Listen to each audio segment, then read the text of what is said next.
Good morning. I'm Tom McLaughlin from Lovell. This is Left and Right, but Gino is in Florida, so we have a different guest here today. It's Mark Guerringue. He is publisher of the Conway Sun and a few other papers as well, and well known in the local community. So he says he's not a liberal, but he's not as crazy right as I am. So at least he's not. You know, there is a contrast. So, but we probably will agree on some things and not on others. But we'll see how it unfolds and go from there. And our producer has asked us to start with a question that neither of us has seen, and so we'll do that. Well, I didn't tell you what day it is. This is April the 17th, and it's Tuesday. All right, you ready? Ready. Hey, Tom, how are you? Oh, I should have done that, shouldn't I? Yeah. Gino usually starts off. I haven't got these social graces down, but all right. What is the significance that Fox News pundit Sean Hannity was a client of President Trump's lawyer Michael Cohen, if anything? Do you want to start? No, go ahead. Okay. Well, I mean, I think it is significant, and it really, if I can just digress into the whole media bias thing, because that's one thing I was prepared to talk about. And I think the media has always been biased, and not to get into history about it, but back in the 1860s and 80s, newspapers were very biased, which is why newspapers are called today the Democrat, or the one in Springfield, Mass. is the Republican, because they were really party papers. So they've always been biased. Did you say 1860 or 1960? 1860s, like way back then. Back when papers became, there was this papers in the early 1800s were really kind of only for the wealthy, and then this whole phenomenon called the penny papers, where they, someone came up with the idea of selling them for a penny in New York City, and then they became really popular. Anyway. So there's always been media bias, and as someone who defends the media, people say, well, the media is liberal, and my response to that on one level is that it's not so much that it's a point of view; it's how they choose their stories.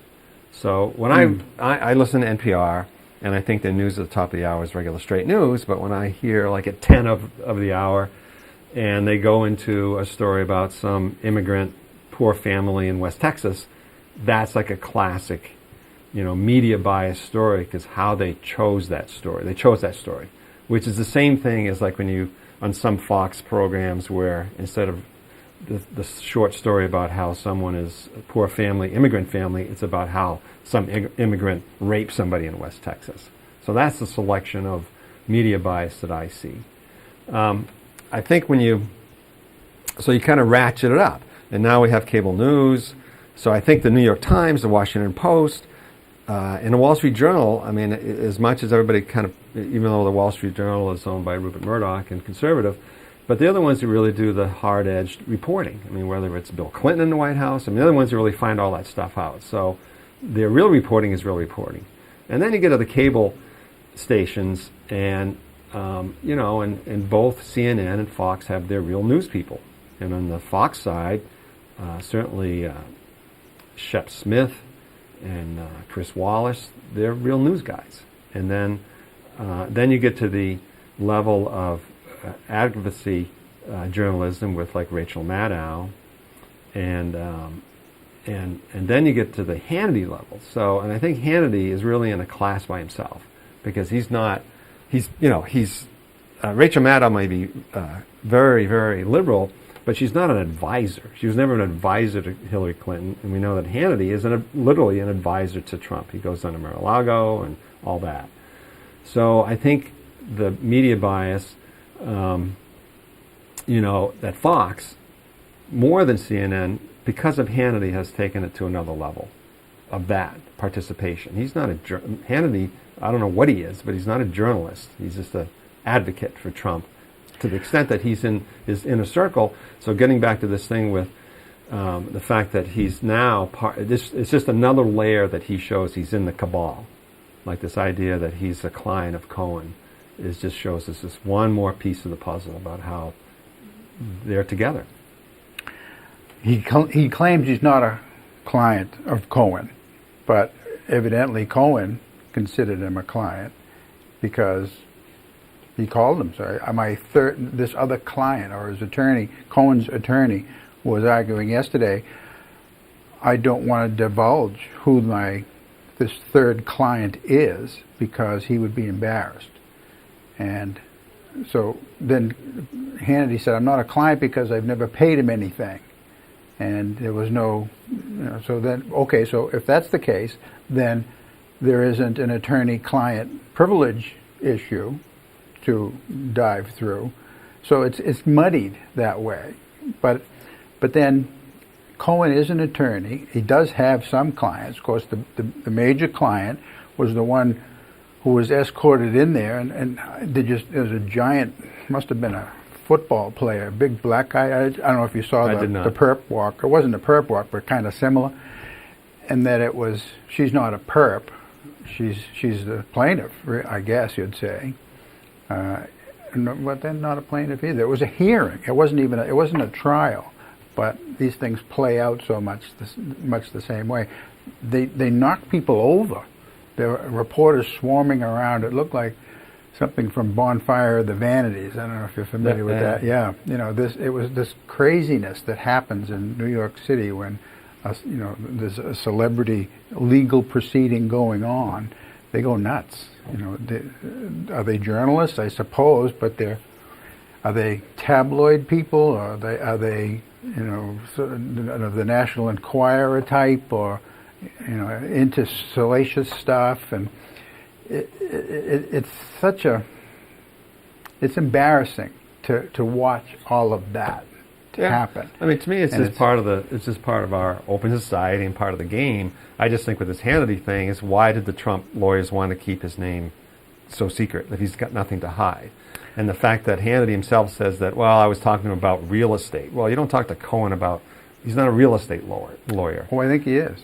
He was vice president of the Trump Organization, which was, a big part of what they did. Yeah, okay, I can see that. Yeah. But it doesn't seem, the whole thing just doesn't look good. And Hannity it doesn't look good at all. He doesn't. And so last night I watched the beginning of his program. I almost never watch it because I'm usually not even up at 9 o'clock, but I did, and just to see how he was going to, handle all this, media splash. And Dershowitz was on there, along with, and now Dershowitz, had been, he was a Clinton supporter. Mm-hmm. He's always been a Democrat, and but more a libertarian sort of a Democrat. And so he was critical of him. He's been critical of the Mueller investigation a lot. And he's been critical of James Comey, and he's all of a sudden become more of a media presence on Fox and other conservative media outlets, which surprises me. But he is, but he interrupted Hannity because they were talking about, should this have happened, this courtroom scene that we were just discussing, and he said, Sean, I have to say, you should have divulged that you had a relationship with Cohen, because you talk about Cohen a lot on your program, and you withheld that, or you didn't think to say it, and it does matter that. And Hannity tried to interrupt him, but he wouldn't be interrupted, and he calmly finished his point. And then the other guy that was with him was Joseph DeGeneva, who is a former U.S. attorney in Washington, D.C., and has been very involved. And Trump tried to hire him as his personal attorney in this whole thing, and there was some conflict of interest, and he wasn't able to take DeGeneva. But DeGeneva's a hard-hitting guy, and so it was interesting because he and Dershowitz were agreeing on some things that what he would consider legal malpractice. Dershowitz would, and they're both attorneys again, but it was. I agree that Hannity has gone. He doesn't pretend to be unbiased. Right. He hasn't. He really never did. But now it's not. He doesn't even pretend to do that. And why would he? And if he said he's not a client because money never changed hands, he never got an invoice and he never paid it. But that's not true. You can have a client. I mean, that's not a definition of being a client. I agree. Right. Because, Hannity has influence, media influence, and so perhaps Cohen was doing it just for exposure or some kind. Or it implies a quid pro quo. I'll say nice things about you on my program. You give me free legal advice. Not free, but that's the quid pro quo. It's an obvious conflict of interest. I mean, it's journalism 101, and everybody does it. You just divulge that you have a connection here or there. So it just makes them. It's not shocking because we know that he's in bed with Trump, but it's a little surprising. So in my view, since I'm not a Hannity fan by any means, that it just really takes more edge off his credibility. I think, some that were like that among conservative media outlets, the Laura Ingraham I put her in the same category. She was, fully on for Trump. And who would it be? And Breitbart.com, that is, that news outlet. They were clearly in the tank, and it was for Trump all the way, and not trying to hide it. Breitbart's had its own. They got their own identity, though, in terms of the issues. They're more issue-oriented than Trump-oriented, I think. But that's another sub. Yes, but during the campaign, I don't know if you ever visited. Sure. Oh yeah. They were, 100%. Yeah, they were. And the others on Fox, I don't watch anybody else on Fox, and I don't really watch Laura Ingraham because I listen to her sometimes in the morning. I just was on the way in here. She's on from 9 to noon, her radio show. But there were some other aspects of this thing that happened yesterday. I mean, you have Stormy Daniels, her stage name, I guess it is, and her attorney. I looked into, and he's been part of the Democrat establishment. I don't know about establishment. Yeah, I guess you'd call it an establishment. I mean, he worked all through college and graduate school. He worked for Rahm Emanuel, who was a big Democrat operative, former chief of staff of Obama, and it reminded me, and then I had never heard of him until this case. So I looked him up, and he's got plenty of legal bona fides. He went to prestigious schools, law schools, and clerked and so forth. And so he's a qualified attorney, but he's an ideologue. But then it reminded me of what happened with in the 90s when you had a special prosecutor going after Bill Clinton for this real estate deal, Whitewater. That was supposed to be what he was going to look into. And, they found some stuff. It had been a crime, and various people ended up going to jail, but the Clintons were never indicted. And so then he veered off into sexual harassment and all sorts of other things, and that's what ended up resulting in Clinton's impeachment. But I can't remember the guy's name, but he was a right-wing ideologue lawyer who started representing Paul Jones and pushed that. And so it was pretty clear that he was out to get Bill Clinton. And now it's playing out again on the other side. I mean, he had this Mueller. First of all, there had been no crime. That was one distinction. I mean, there had been a crime. Whitewater was a criminal enterprise. But yet collusion, Mueller's charge was to investigate collusion. That's not a crime. Why do you appoint a special prosecutor when there isn't a crime? So now he's veered off into allegedly, somehow this is going to become obstruction of justice. Well, he hasn't. I mean, the difference is, one thing, Ken Starr was criticized because he started with Whitewater and ended up with Monica Lewinsky. Right. Mueller hasn't. I mean, that's the whole thing with what's happened with Cohen, going and confiscating Cohen's stuff. He just dished it off. Like the equivalent would have been if Mueller had start where he's doing, and you say there's no crime, well, Manafort's probably going to go to jail forever. You got all these people that's got these indictments, so you can't say, well, there's no crimes. So, but Mueller could have, if he would have been Ken Starr, he would have gone into New York and gone into Cohen's thing and pursued it that way, but he didn't. He just found things, he turned it over to the DA's office in Manhattan, and then they did it. They went to the magistrate, did all that stuff, all those legal loopholes, and they raided his office. So I'm just arguing there's a distinction between Ken Starr was criticized for doing that, going from Whitewater Rightfully so, for I that. think. But Mueller hasn't yet. He just hasn't. I mean, there's nothing. Okay. All the stony. He hasn't because he dished it off to Yeah. the Southern District of New York. Yeah. As a federal judge. Yeah. Well, yes and no. The prosecutors, well, let's put it's Mueller's people are getting access to Cohen's material. Now, Cohen was a key player in the dossier. He's mentioned a lot in this dossier that the Democrats drew up. And he was supposed to have gone to Prague to meet with some Russian oligarchs. Cohen. Yeah. Yes. Now we're getting way in the weeds, but we're not, because what's the point? What's the overall point? Without rehashing all the weeds, what are you trying to say? I'm trying to say that, that Gingrich and his revolution that he had in the 90s, they went after Clinton. I mean, they came to power, they controlled the Congress, and they did go after. Now you have, the Democrats are on the out, but they're maneuvering in the deep state, which I believe exists, and they are going after Donald Trump. Okay, let me interject here. Okay, so for one thing, so Donald Trump is one of two things in general. He's very, very guilty, or he's incredibly inept, because all the people he's criticizing, Mueller, Comey, Rosenstein, these are his appointees. These are Republican people.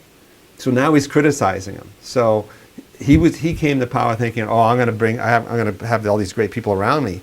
He appoints them, and now he's criticizing them. So this deep state stuff is bunk. I mean, it really is. These are Republicans. These are people in the Justice Department and FBI. They're not Democrats. They're Republicans. You think that's an important distinction? What's the Their distinction? party affiliation. I'm just saying, I'm countering what you're saying. This whole deep state thing is that all these people are out for getting Trump, which therefore they must be Democrats. It's just it's part of the lay of the land. You know, most media people are Democrats. It's just they are. It's just their makeup. They want to help the world and find corruption. That's just the way they are. Most people. That's what Democrats do. They help the world and find corruption. No, in the stereotypical, that's what reporters like to do. They're trying to find. Reporters aren't people who end up to be policemen. They're not. It's just part of your DNA. What reporters want to do is find out what's wrong and find corruption. That people who go into the police department, they do it in a different way. They want to do it through enforcement. It's just part of a DNA. Most people in police departments, I'm just making it as a general statement, but I think it's true. Most people in the FBI, most people in police departments, they're conservative Republicans because they believe in the law enforcement part of our justice system. People who are social workers, they have a different DNA. They tend to be more liberal. It's just obvious. I'm not trying to make it. It's true. I think that's true. Most social workers and people like that do tend to be left of center. Most military, most cops would tend to be right of center. Yeah, but so you see that they both try to help people, but in different ways. You ever read the book? Here's a good book for you. Sebastian Junger wrote a book called Tribes, through Tribe of Tribes, and it's really about the human condition. And one of the things he says is that in the American Indian culture, that because we have two types of leadership, and we have all of us have both sides of the brain, right? We have the aggressive part and we have the empathetic part. And so he talks about how in the American Indian culture is that when it was time for war, then the people who were good at conducting war were the leaders. Like they just took over. And then after the war was done, it was the civilians in the American Indian culture who became the leaders. And it went back and forth. And so that's just the way we are. And so that's why I say, it's easy to make generalizations. People in law enforcement tend to be more conservative in a way that they believe the justice is conducted through law enforcement, which is a fine thing. We need that piece. We also need the social workers too. So in the world of Trump and his appointees, they tend to be Republicans. They tend to be conservatives, which is great. Comey's a Republican conservative. Mueller's a Republican I don't conservative. call him a conservative, Comey. You have also Republicans have people like Susan Collins and Olympia Snow. Yeah, and, they tend to be they're moderate. not conservatives. Well, okay. I mean, they're not as conservative as a lot of conservatives. They're the most moderate Republicans. Not everybody. I mean, Are there any conservative Democrats? Yeah, I mean, I don't know. You put me on a spot here, so I can't think of like who's a real conservative Democrat. But I can't think of any. There was a guy from Georgia, a former senator and governor from Georgia, just died a few weeks ago. Can't remember his name, but he gave a speech once at the Republican convention because his party was going too far left, and he didn't feel comfortable anymore. Bill Clinton was a conservative Democrat. He was the one that did the welfare reform. He was the one that actually brought the debt down. So and back in the day, conservatives were saying, Democrats were saying he sold out in all these programs. So yeah, here's a good example. Okay, so you consider Clinton as a conservative Democrat. I would consider him a masterful politician, and that he, when the Gingrich Revolution took over Congress, and had such a head of steam, their contract with America and so forth, he was smart enough to work with them and get some good things done. And he did defy, on those two issues, his own party. And we had a balanced budget for 2 years at the end of his term. And so, yeah, those were conservative things that he went along with, but he was pretty much... Well, you say you went along with it. You asked me who was the more conservative Democrat. He did what he did. So now you're making excuses for him and telling him why he is. Okay, fine, but I don't think ideologically he was. I think that he politically... I don't think he was either, but I don't think any Republican is ideologically liberal. You know, that's interesting. This program is left and right, and yet most leftists would say, well, in my opinion, from my perspective, would say, well, we're moderate, and you are far right. And you joked about it in one of the emails. And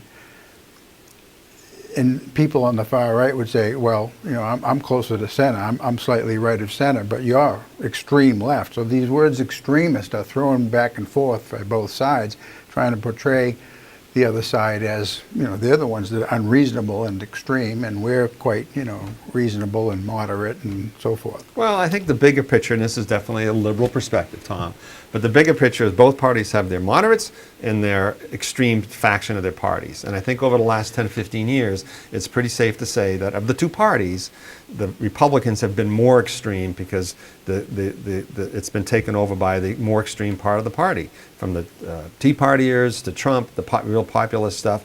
And yes, the liberals have their full spectrum of liberals, but the party itself has not been taken over by the extreme left. What if you had to think about what were, say, 2 or 3 characteristics of the left? What makes the left, or on the other side, what makes the right the right? What are the issues or positions? Well, I mean, the basic philosophies, I think, is that the Republicans believe in more reliance on individual and smaller government, even though that's been thrown out the window from I would agree with that, and both things, yes. Yeah, and then on the Democrats, it's more of a having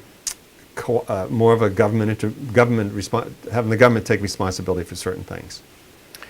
I would say that's the most important distinction, yes. So big government as opposed to individuals. Small government would be the Republican way, and big government would be the Democrat way, but Republicans have become big government as well. Many of them have. Mm-hmm. And what we would call establishment Republicans. So the Paul Ryans, the Mitch McConnells, and most Republicans, I think, have abandoned that small government philosophy pretty much, and seem to have and became anti-Trumpers. Whereas the Democrats, I don't think you could find a small government Democrat. And I asked you for a conservative Democrat, you had to go back quite a ways. You know, I agree. Are there any now? And I don't think there are. No, and they're all in the same boat, because we both know that you don't have to be a party ideologue to know that if you're going to control spending, you have to do it through the entitlements. I mean, all the other stuff. And no one's doing that. Nobody's doing it on either side. Not even Paul Ryan anymore. Right. He seems to have abandoned it as an issue. Yeah. So, you know, the only ones who would be the Tea Party Republicans. who are now call themselves the Freedom Caucus in the House, and in the Senate, there may be a handful: Ted Cruz, Mike Lee, maybe Rand Paul, but that's about it. And the Republicans have given up on health insurance, healthcare reform. Done. Completely done. You're not going to hear anything about it anymore. No, you don't. They won the battle by getting rid of that mandate, but they totally lost the war, and it's done.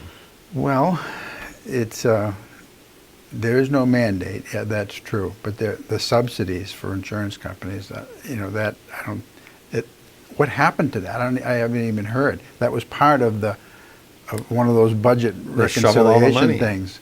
So they did do it. Absolutely. They did go in and to bail out insurance companies, and that kept Obamacare afloat. Yeah. So we got two things. You got the Medicaid, which is continuing. The two things Obama did. He totally won the war. The Medicaid is going to continue, and New Hampshire's doing its thing now, and I think they might put a work rule in or something, but they're debating it in legislature.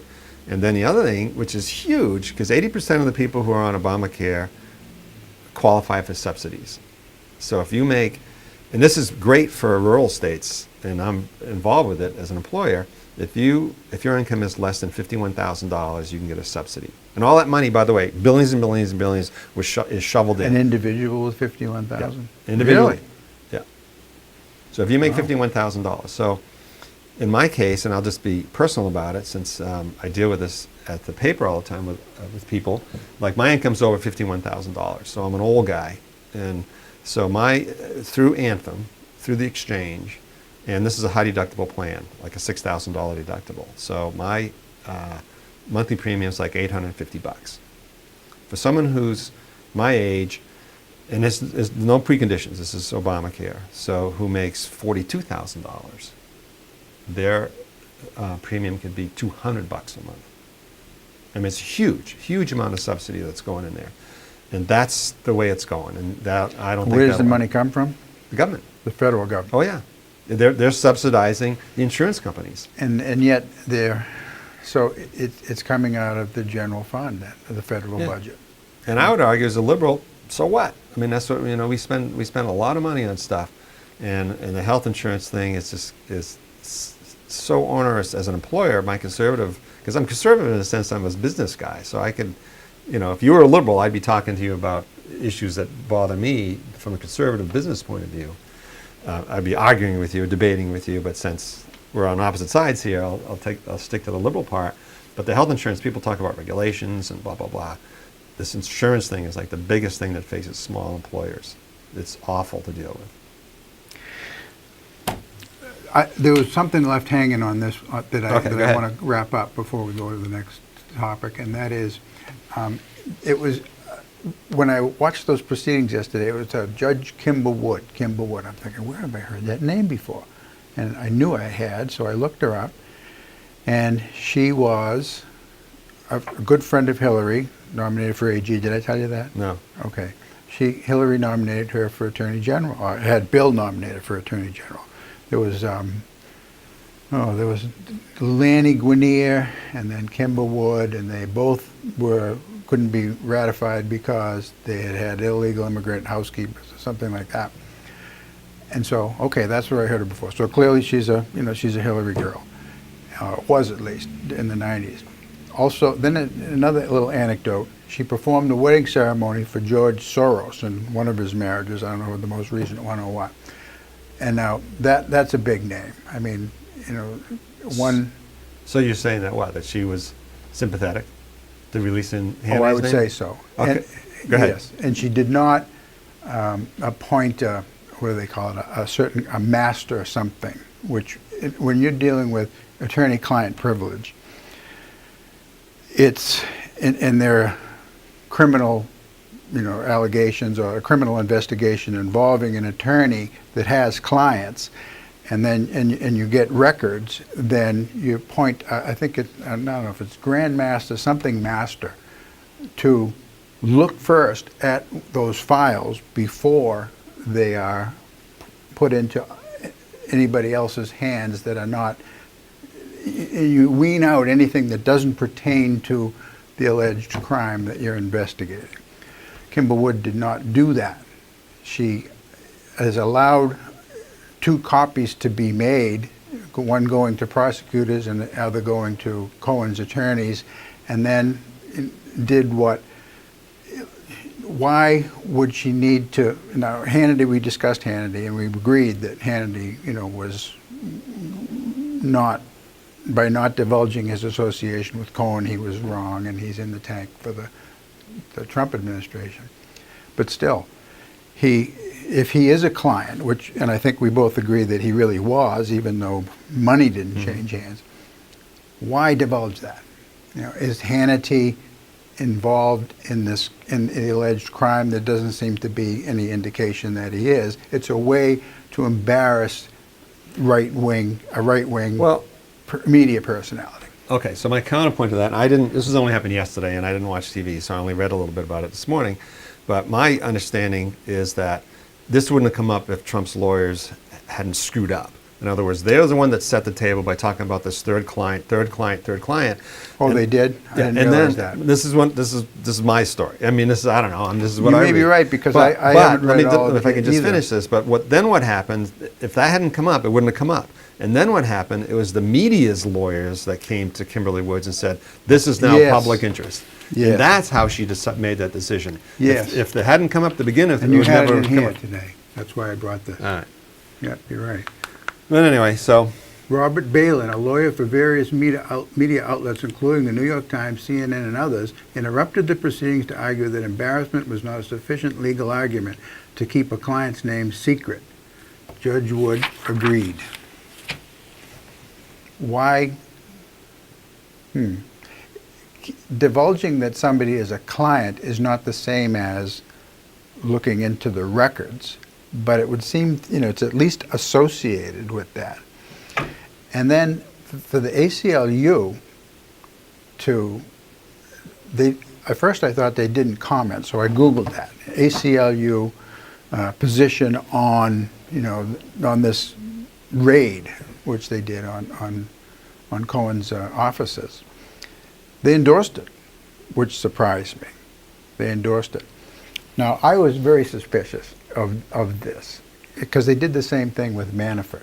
I mean, it was a pre-dawn, break down the door raid and taking everything. And those are pretty heavy-handed tactics. And to do the same thing with this attorney, I mean, we're especially all under the auspices, or at least associated with the Mueller investigation. I mean, Mueller turned over this, asked the Southern District of New York to look into this. And we still don't know what the probable cause was for this break-in, but we assume there was some. So why such heavy-handed tactics and compare that to where we know there was a criminal investigation into Hillary Clinton. And that's how it was characterized by James Comey Sunday night when Stephanopoulos interviewed him. He said it was a criminal investigation. He said it several times. I read most of the transcript. And nothing like that was done. I mean, they offered, he drafted an exoneration before he interviewed Hillary or any people on her, 12 other people on her staff, on her campaign staff. Then he offered them immunity. Then he offered to destroy their laptops, which I guess maybe were or were not. Didn't put them under oath. Didn't keep a recording. Didn't even take notes on the investigation. And a crime had been committed, as he pretty much said when he had this press conference on July 6th. So the difference in legal tactics with one side versus the other, to me, is glaring. I think it's just all you're doing is just trying to rationalize it. You're just trying to rationalize. You're just trying to rationalize it. I am. Yeah, perhaps there's actually a difference.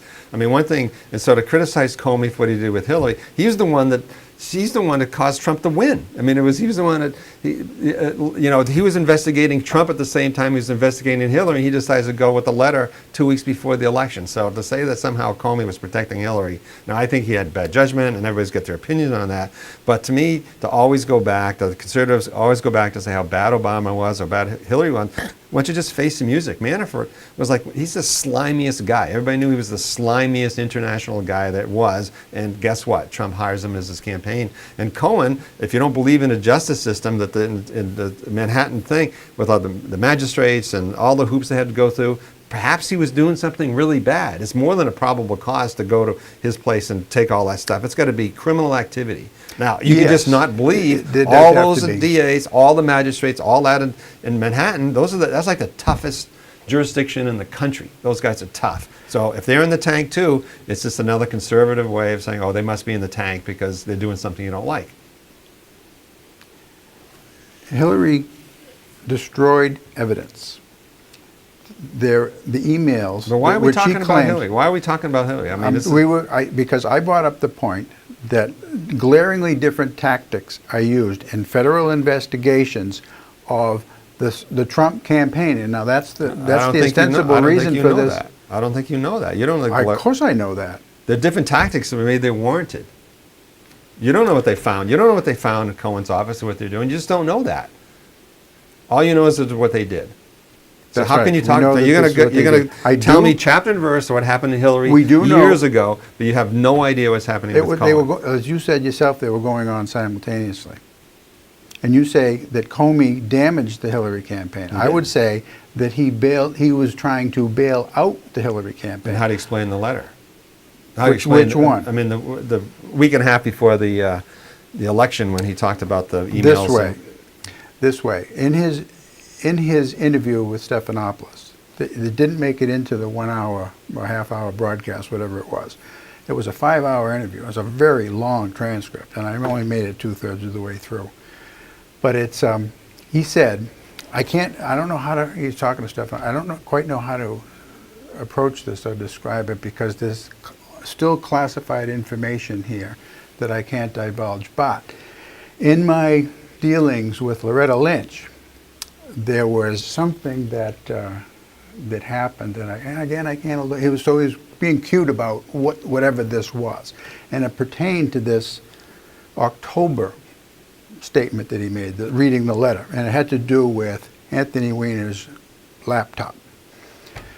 And he said, "That's all." So he was hinting around about it. Well, one of the sources that I read said, "Here's what that's about." There were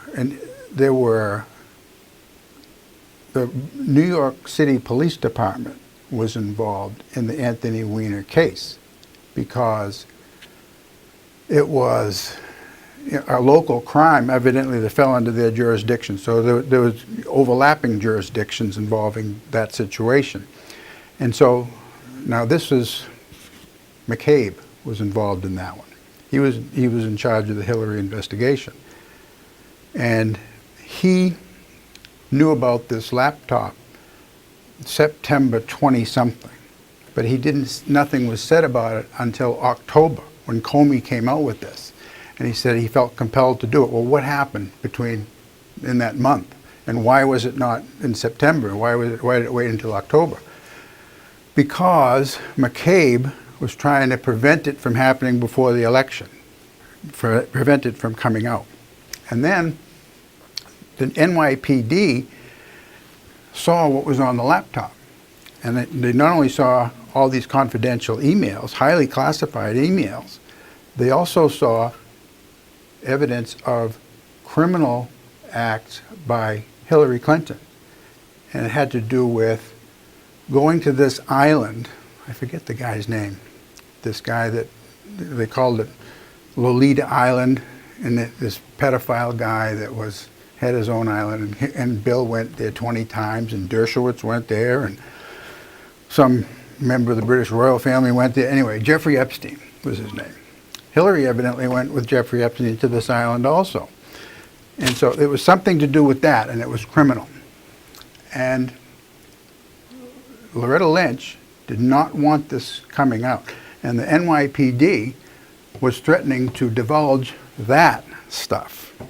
So Loretta Lynch then played hardball with the NYPD, and they said, if you do that, then I'm going to, there was a not quite closed Justice Department investigation into the death of a guy named Eric Garner, which was this 400-pound black guy that they wrestled to the ground, and he died of a heart attack, but it was part of the Black Lives Matter thing, you might remember.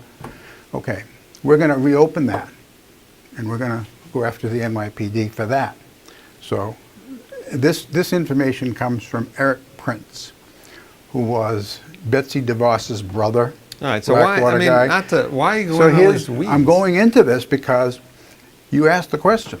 I know, Why? but it's just like you're connecting all these dots that you've obviously done. Like, I don't know, nobody can follow. I can't follow what you're saying because you've researched it so well. You know all these names. Yes. You've researched it. You've looked at all the conservative websites and made all these incredible connections. Yes. So my general question is, why do you obsess about it when Trump is totally in trouble? I mean, you got Stormy Daniels. He is in trouble. $130,000 a couple weeks before the election to Stormy Daniels. I mean, it's like 10 different things that it seems to be more important to talk about as a conservative of what's going on with the Republican Party than connecting all these dots from years and years ago. Years and years ago.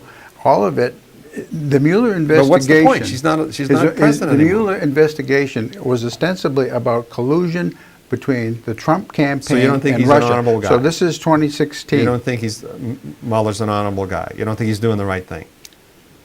He's a Republican, a war hero. I don't think everybody James thinks. Comey is an honorable guy, but Bob Mueller, I'm suspicious of. How I can you don't have possibly do that? anything. Everybody. Because he's a war hero and because he's a Republican, therefore I shouldn't. No, I'm just saying that everybody who knows him, except for the real right Trumpers, thinks they should. And you see it. I mean, the Republicans in Congress. He was a U.S. attorney in New York and Boston for a while. Did you know that? Yeah. No, I didn't know that. He was. But I know he was. And he put two guys in jail. He didn't put them in jail. But what he did was he kept them in jail. They were innocent. They were mob guys, and they went to jail for murder, 35 years. He knew that they didn't commit the murder, and they were trying to reopen the case and get them released. They were eventually released and paid over $100 million, the ones who survived that long. And that's one case that he covered up. And you know that for a fact? I do. Okay. Yes. And another thing was, when, right after September 11th, there were these anthrax attacks. He was FBI director at the time.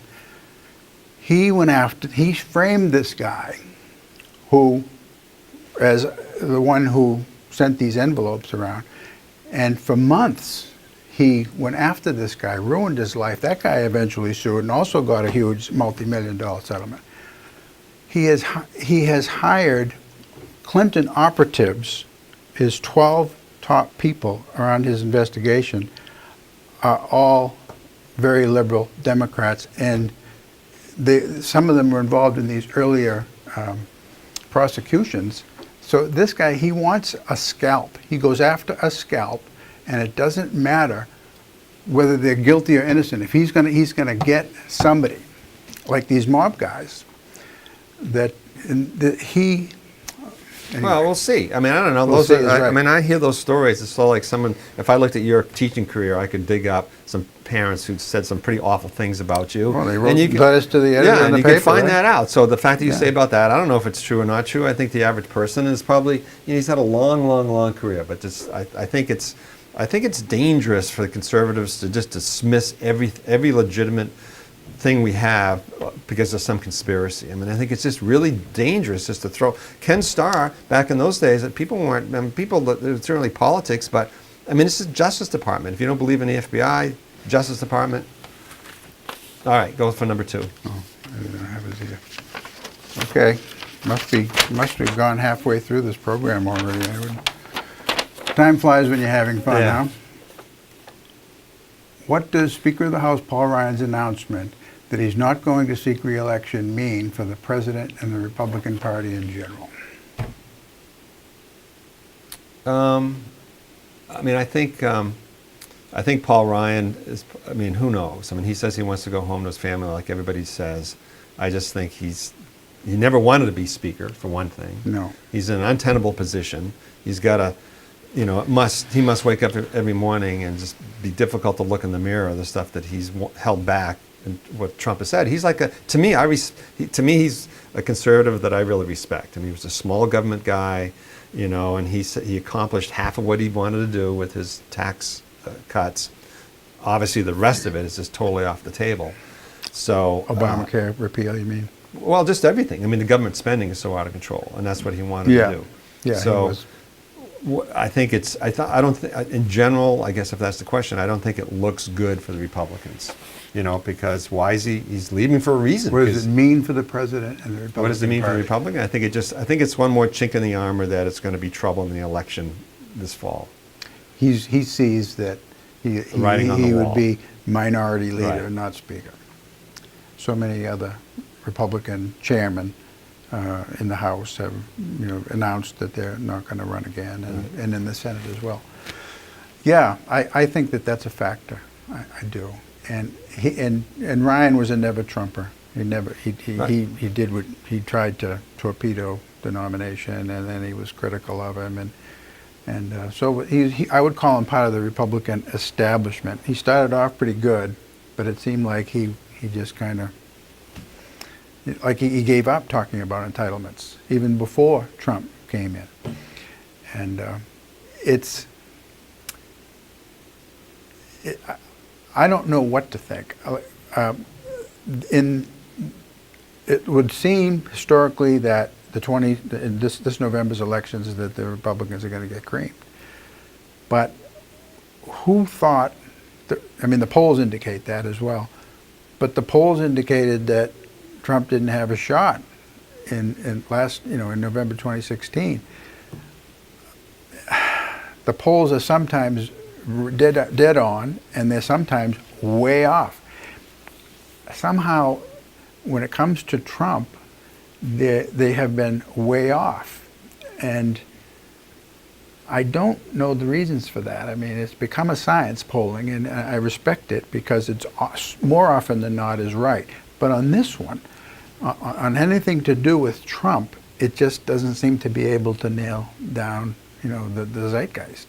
So it could be that I'm just interested to see. Maybe it'll happen, and if so, I think Trump may be impeached, because even though the Constitution says high crimes and misdemeanors are necessary, I don't think that's necessary, really, that they find it's a political issue. Right. The high crimes and misdemeanor is not a specific term. It's subject to interpretation. And when you look at back to Clinton, I was not a Bill Clinton fan. I was in your camp. I'm sure you were in that camp, and I thought that the women's groups were totally hypocritical for supporting him and all. So I was there at that time, but it's a pretty low bar for impeachment. I mean, he was just impeached on lying about Paula Jones, and under oath though.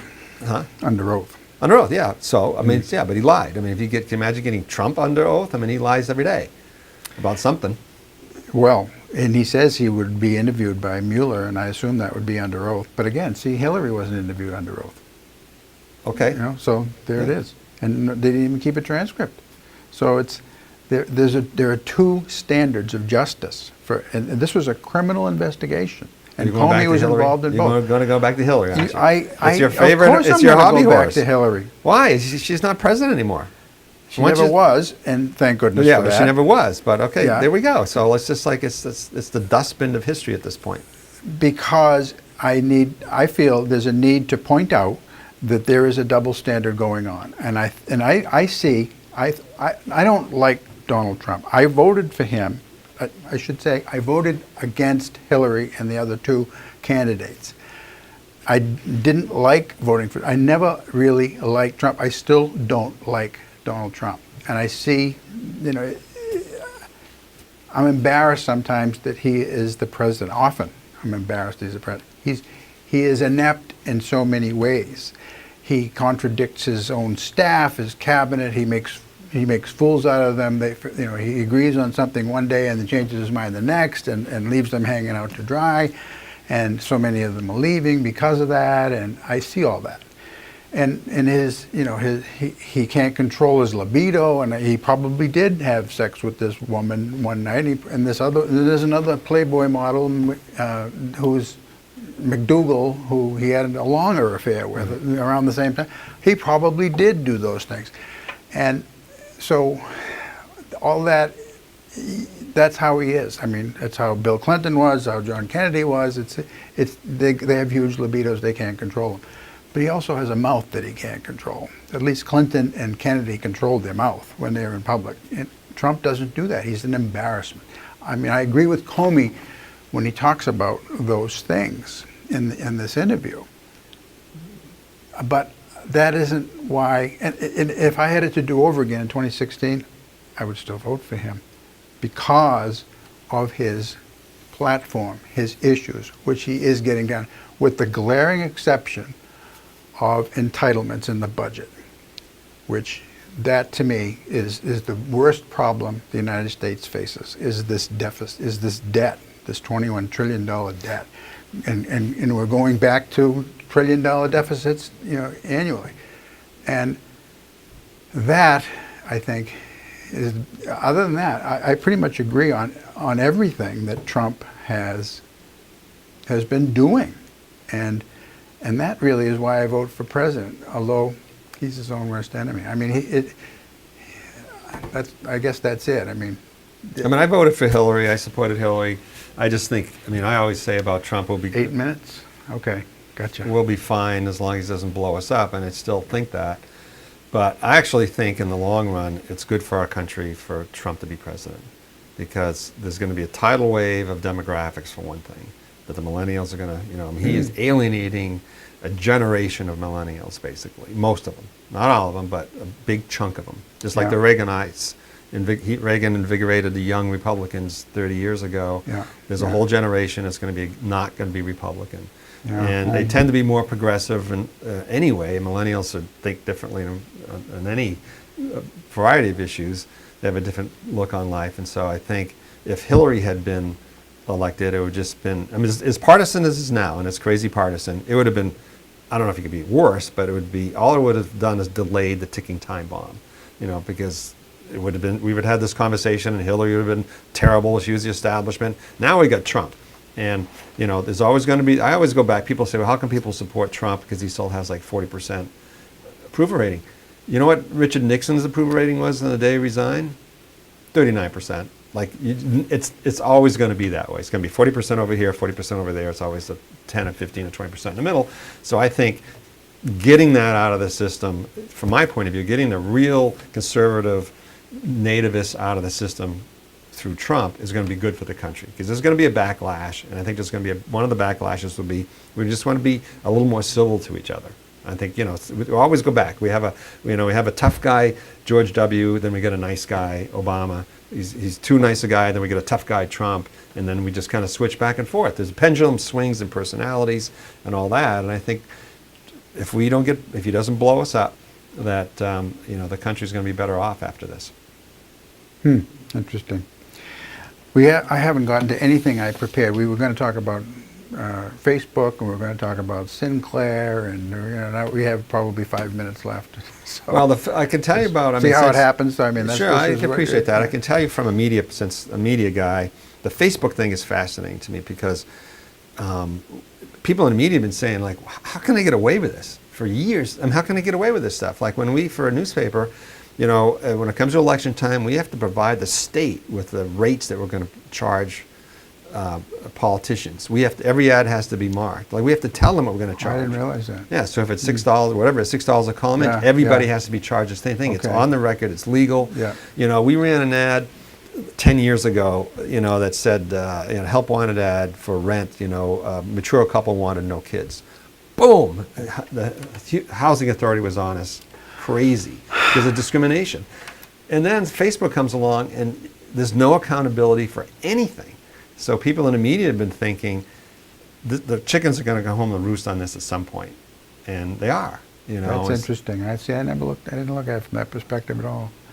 Yeah, I have a rental unit that I advertise in your paper to, and I say, I forget what it is that they say, you can't say that. Oh, I want first, last, and security, to get it. And you can't have first, last, you can have first and security, you can have first and last, state law. And they regulate something that, or you can't say quiet, because It suggests it's not children. yeah, exactly. You know, All and right, so that's maybe it's gone too far, maybe it hasn't. You know, people get along in life, but it's the fact that those, you know, I always think Massachusetts got so many regulations. I mean, so many rules because they've been at it for 400 years, and there's always some idiot that you need a rule for at some point, right? Yeah. You know, so but with Facebook, it's been amazing. It's like the Wild West, as some say it, right? Yeah. My perspective, what I was prepared to come in with was, who cares if he divulges personal information, because that seems to be what the main focus was on this. I didn't look at it from what you said, but it's, I mean, I post my column on Facebook, and I get a lot of hits from it, but so I told him, yeah, I went to high school here, I grew up in this town, I went to, I don't know, college here, and I have 4 kids, whatever it is, you know, I put that in there. So, I mean, people put their personal information in there voluntarily. So, Yeah, what's but there's the an big expectation. deal? When you write a column, it gets out there, you want people to see it, and there's an expectation it's going to be public. With Facebook, you know that the expression is, you know, if the product is free, you're the product, right? I mean, Facebook had to make money somehow. Like if the Facebook is free, then what are they selling? Well, they're selling you, you know. So I think people knew it at different levels, but nobody knew that every time they posted a picture of their grandmother, that was going to be part of their makeup, their you know, the of how they're going to be targeted, and that information is going to be sold to other people. What's wrong with that? I mean, if they did it voluntarily, what's the difference? Well, I don't think they knew. I don't think regular people know. They didn't know. I didn't know that, you know, it would go to the Cambridge Analytics used for that reason. I think there's just an expectation, and the whole Facebook thing, like you couldn't, you know, one of the things they've changed is like on one page you can put your information secret. Well, it used to take, you had to go through 20 pages before. Like they didn't make it easy. So I think there was it wasn't up front how they were using your information. I mean, I think people are naive about it, and that's why I haven't been on my personal Facebook in years, because I didn't want. I just knew how it worked, but I think it's just changing, and I think it's just the way it is. It's the Wild West. It's a new platform. It was way out of the box, and now it's going to be. It's like the new state of Massachusetts. Now they're brand new state, and then they're going to be chipped away. They're going to have to post. They're going to identify who advertises politically now. That's one thing they're doing. I don't know. That makes sense. Well, if you have to, I can see that they should have to. Yeah. Right, okay. And then Sinclair, that seemed to be much ado about nothing. Do you have feelings about that? I think it's wrong. This gets back to the whole media bias thing, and at different levels. I recognize this media bias at all levels. I think directing people to write, you know, to say something is wrong. I mean, I never direct our reporters to say, well, you must say this about a selectman, you know, or this point of view. And I think Sinclair, by doing that, is just wrong as a journalist. I have the statement here. It's not very long, and I just didn't see anything objectionable in it. They don't say anything about a selectman or any, you know, it's, Well, they talk about fake generalities. news, right? It's what? It's fake news. They say talk about fake if news. you think they say some media outlets publish some fake stories that just aren't true without checking facts first. They refer. It's our responsibility to report the truth. We understand truth is neither politically left nor right, and our commitment to factual reporting is the foundation of our credibility. So it's innocuous. I mean, I should think there's nothing to disagree with. Why did they do it? I mean, to have just to tell broadcasters that they have to read something, I think. 1 minute. Okay.